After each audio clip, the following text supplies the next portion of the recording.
Saya tak H4 ni sebatang ni, junam ni. Kemana ke kita hari ni? So last minute plan, macam korang tahu, pukul 4 pagi. Sekarang kita dah hadir dekat dalam kapal ni, on the way to Manila. So aku bawa dalam 4 orang. Aku dah lost lebih kurang RM3,000 sebabkan tiket flight. Cara aku nak cover balik macam ni, cari je setup. Okay, so ni teknik H4 Sebab apa teknik H4? Perjalanan kita ni 4 jam daripada Malaysia ke Manila, Filipina. Ni ada gap. Dia dah pun tutup gap macam yang korang tengok kat sini. Dia dah close dah dengan shadow. Bila dah tutup gap, dia akan kembali ke asal balik. Kita entry saja. Trust the setup. Aku sentiasa percaya setup aku. Entry pun sudah. Kita santai-santai lah. Aku nak cuci mata kaca-kaca stewardess. Dia antara dua je. Tak aku kaca stewardess, stewardess tu kaca aku. Jadi stewardess. Dia Memang aku jadi KD, kau jadi stewardess. dah sampai, nanti aku update balik. This is Air Asia Flight EK582 to Manila.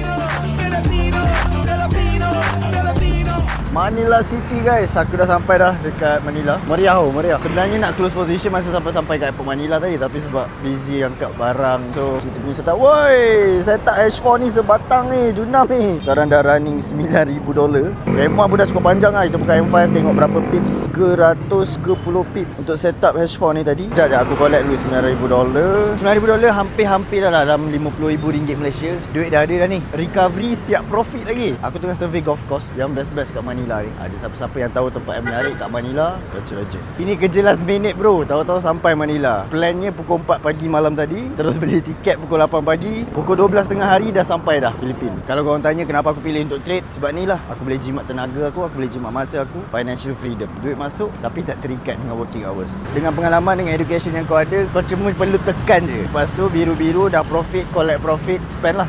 Living your best life bro. Kalau kau rasa kau nak trade tapi tak pandai, zero knowledge, jangan risau. Aku pun belajar sama-sama dengan Full Swing Formula punya channel. Full Swing Formula provide ebook free untuk kau claim supaya kau boleh belajar semua benda pasal trade. Kalau kau nak claim, kau tekan je link kat bio, tekan 3 titik kat atas, tekan open your browser. Bagi aku enjoy Manila dulu. Inilah life seorang financial freedom. Assalamualaikum. Ciao.